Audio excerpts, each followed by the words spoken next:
All right, Shalom. First and foremost, I want to give all praises to Yahweh, Ba'ashem, Yahushai, Ba'ashem, Rakakwadash. Double honors to the elders and apostles of Great Millstone, and peace and blessings to the whole collective Israel. And the title's lesson is going to be, Ask me of things to come concerning my sons. So who are the sons of God? Who are the sons of the Lord? Yahweh, Ba'ashem, Yahushai. Who are his sons? His sons are the Israelites, the sons of God. All right, who are the Israelites? The Israelites are you so-called Negroes, Latinos, and Native Americans. As we know, according to biblical prophecy, we are those children. All right, so the Lord said, ask me of things to come concerning my sons. So things that have happened to our people, things that are happening to our people, and the things that are going to happen to our people are all written in the scriptures. All right, the scriptures validate us only as being those children. All right, that's why the scriptures say, our spirit bears witness. The spirit bears witness with our spirit that we are the children of God.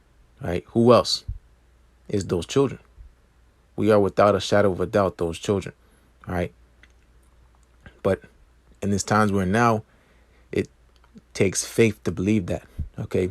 Because we're in the time and season of faith. All right. But nonetheless, we are those children. Okay. Whether they believe or not, going to 2/3 of our own people, they're still the children of Yahweh Ba'ashem Shai. At this present moment, the Lord don't claim them. Okay. That's why I'm going to go and get in Romans 9 chapter now. Israel is Israel. But all of Israel is going to be saved. Okay. But that's it. Okay. That's it. Okay. So this Christian dogma about, everybody's going to be saved. The Lord came back for everybody. That's madness. Okay. Because this is an exclusive group, exclusive group. Okay. The children of Yahweh Ba'ashem Shai are exclusive. Okay. And it's only promises and things like going into Romans 9 chapter, which I'm going to just go ahead and read. This Romans chapter 9 and verse 4. Romans 9 and 4. Who are Israelites, to whom pertaineth the adoption and the glory and the covenants and the giving of the law and the service of the Most High and the promises. So it said the Israelites. It didn't say all nations. Okay. It didn't say, going to the table of nations, Genesis 10 chapter. It didn't say all nations. Okay. It said the Israelites. All right. Israel was a man. Okay. So Israel, going into the Israelites, right, it's a people before it's a place. Okay. The place itself is not holy. It's holy because of the people that dwell there. All right. Israel, that land, was sanctified for us. Okay. But as you can see, it's polluted. It's filthy. Okay. The reason why it's filthy is because the people are filthy. All right. So going into the children of God, all right, this is not some mythical people. Okay. This is a people here upon this earth. And it's the same people you laugh, mock at, so on and so forth, which I'm going to get that in well. That's because it's all about prophecy. All right. But the sons of God are the Israelites. Okay. The Lord's only claiming one group of people on this earth. All right. And it's you so-called Negroes, Latinos, Native Americans, that nation that's not desired. This is Romans chapter 9, verse 4. Who are Israelites, to whom pertaineth the adoption and the glory and the covenants and the giving of the law and the service of the Most High and the promises. That's it. Okay. The Lord only gave the law to the Israelites. Okay. Psalms 147, last two verses. Okay. So going into these heathen, try to put in our customs and taking our book. Okay. They can't do it because it's not been given to them to follow. So, okay. They've been designed to be instructed to follow, not to be the instructor. Okay. We're supposed to be the example of righteousness upon the planet earth. And it gets technical, of course, but it's been set up for us the beginning to be that people, the authority upon the planet earth on the Yahweh Ba'ashem Shai. This is Romans chapter 9, verse 5. Who are the fathers, and of whom as concerning the flesh Yahushai HaMashiach came? Okay, so according to the flesh, because even Yahushai himself, all right, he came in the flesh. Okay, and he goes back to a seed line, goes back to the seed of David. Okay, this is an actual people. Okay, Romans first chapter concerning his son Yahushua HaMashiach our Lord, which was made the seed, which was made of the seed of David according to the flesh. Okay, so even Yahushua, okay, he goes back to the seed of the promise. Okay, through Abraham, Isaac, and Jacob. Okay, and down to the 12 tribes. Okay, David, which was from a tribe of Judah. Okay, he goes back to what? A son of Israel. Okay, Judah. Okay. And same with Yahushai. Okay, he was from the tribe of Judah. Okay, surely, okay, our Lord sprang out of the tribe of Judah. Okay, so he came from a man. All right. So read again Romans 9:5. Whose are the fathers, and of whom, as concerning the flesh, Hamashiach came, who is over all, the Most High blessed forever. Amen. So Yahushua came to give back repentance unto Israel, to bring us back onto the Heavenly Father. Okay, not all nations. Okay, because they never were part of that promise.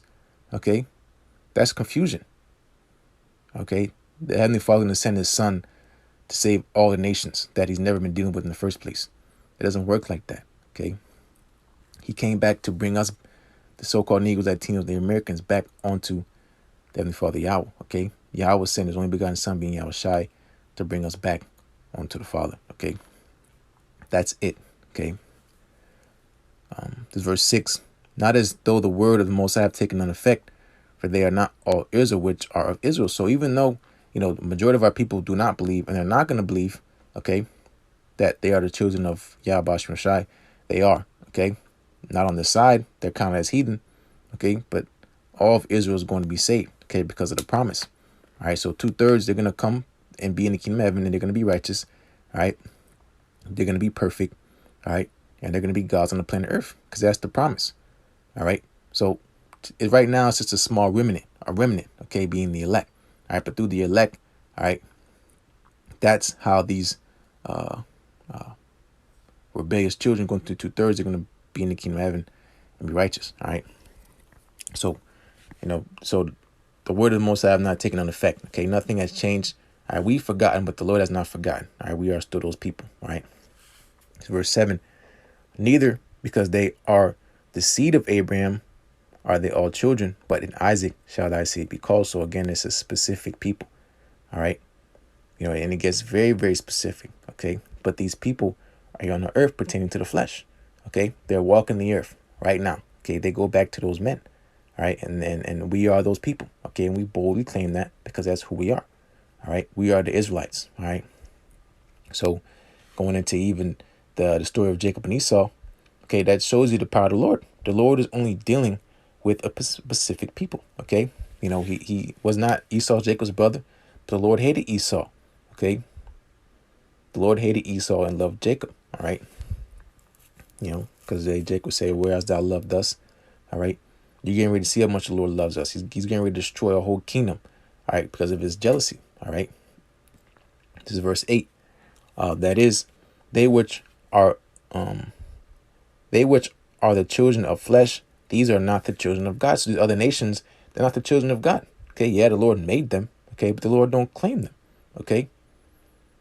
The Lord don't claim them. He only claims specific people, okay, people near and dear unto his heart, okay, and that goes to the Israelites, all right? Continuing, but the children of the promise are counted for the seed, exactly. The children of the promise are counted as his seed, okay? And the promise belongs unto who? The Israelites, okay? Because, again, being the sons of God, we have an inheritance. The portion of Jacob is not like them.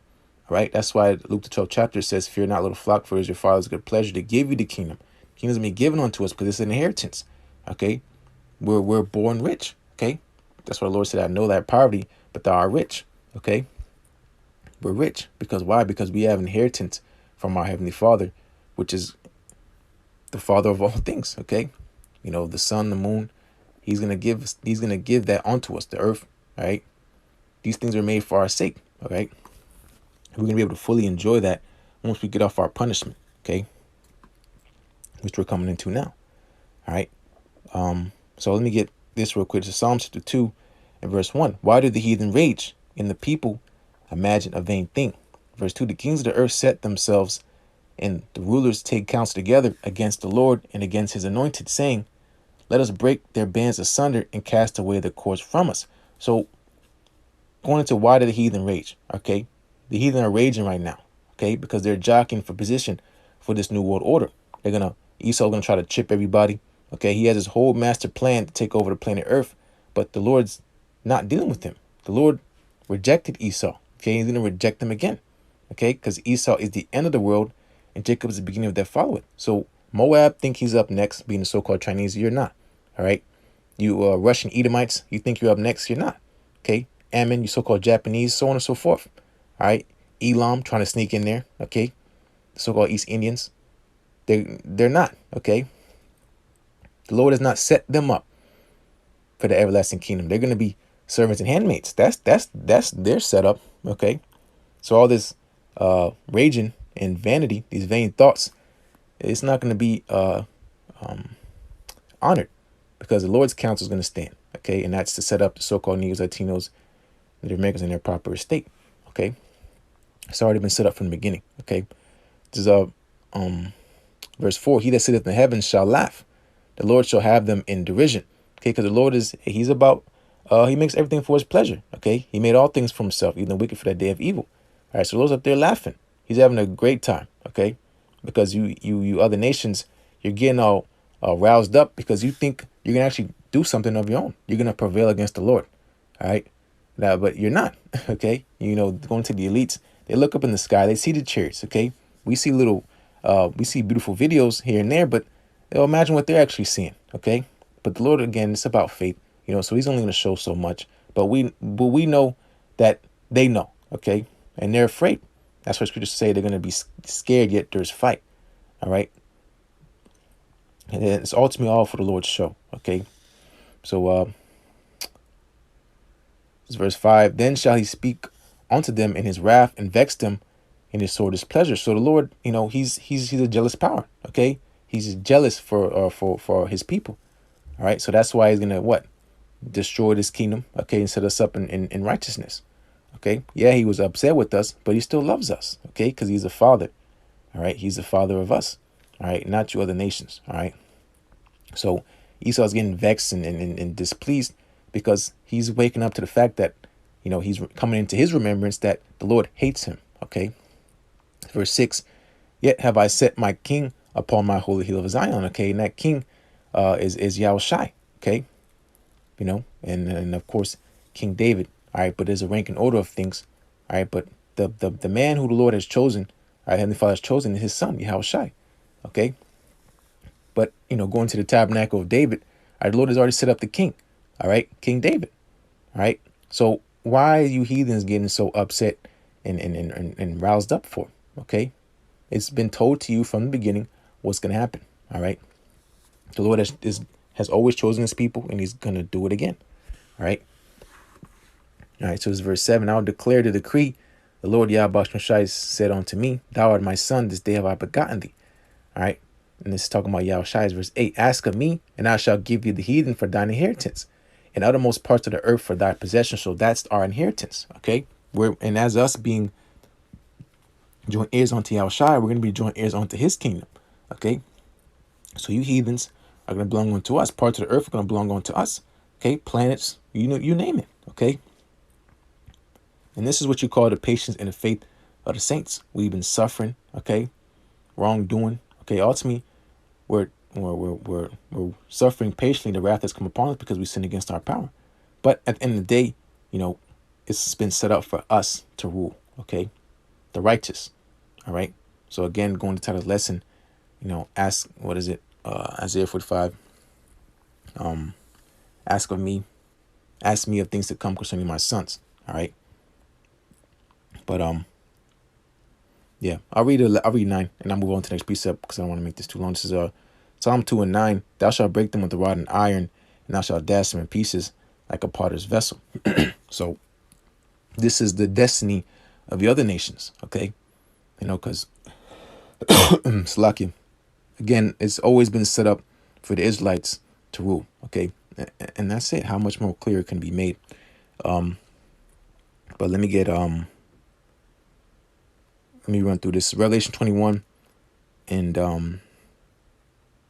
let me get this. This is Hosea chapter 1 and verse 10. Yet the number of the children of Israel shall be as the sand of the sea. And that's a promise. Okay.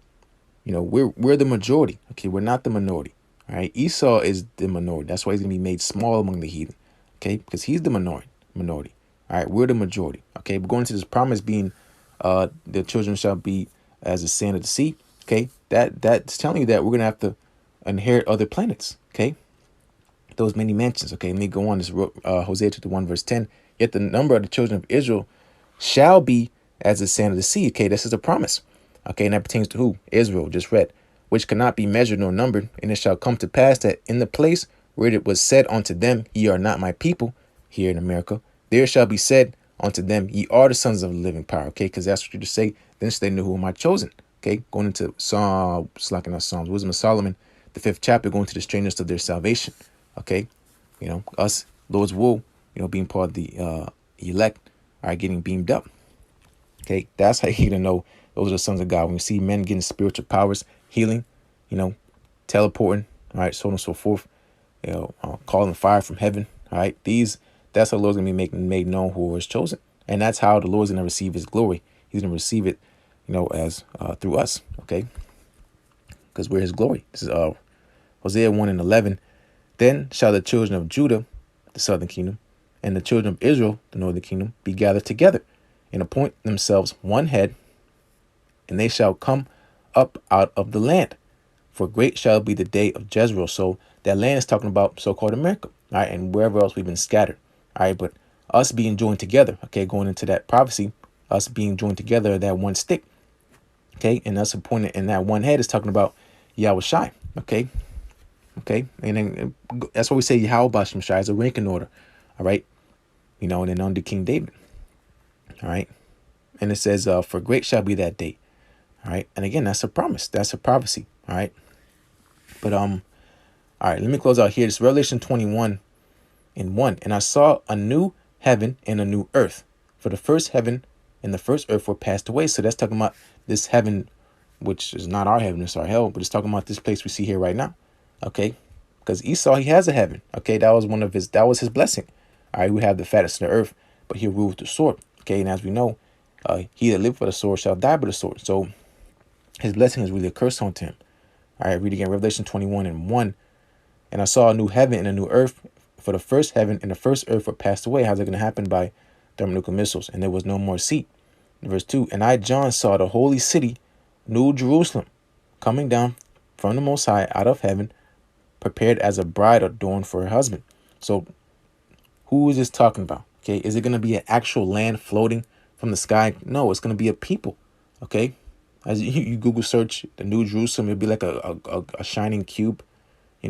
That's not what's going to happen. Okay, as those men, women, and children got beamed up from the chariots, being saved from destruction to come, they're going to come down glorious, okay, in those new bodies. Okay, now the Lord's going to deck us out, okay, get us right, okay, and we're not going to lack a thing, because now is the time of our blessing. Okay, the blessing that pertains to who? The Israelites. Okay, verse 3, and I heard a great voice out of heaven saying, behold, the tabernacle of the Most High is with men. Okay, these are the sons of God. Again, going to the title's lesson. All right. Ask me of things to come concerning my sons. All right. Continuing. And he will dwell with them, and they shall be his people. And the Most High himself shall be with them and be their power. Verse 4, when we close out. And the Most High shall wipe away all their tears. Suck it. And the Most High shall wipe away all tears from their eyes. And there shall be no more death, neither sorrow nor crying, neither shall there be any more pain, for the former things are passed away. So this is the promise talking to who? The Israelites. There's going to be crying, there's going to be sorrow, and there's going to be pain, but it's not going to be to us no more. It's going to be to you other heathen nations, okay? Chiefly to you so-called white people, okay? Edomites, okay? You're going to, your tears aren't going to be wiped away, okay? You are going to die, okay? The only people that are not going to die are the Israelites, because that's promised unto us everlasting life, immortality. Okay, not you other nations. Okay, you heathen nations will be straight. All right, but Esau, you're out of the picture on that. Sorry. Okay, but the promise belongs unto who? The Israelites. That's it. All right. So with all this hell coming, all right, this is all to set up the children of Israel. All right, under Yahweh Bashem Shai. So with that, those words be edifying. As always, want to give all praise to Yahweh Bashem Shai, Bashem Kakodash. Double honors to the elders and apostles of a millstone. Peace and blessings to the whole of Israel.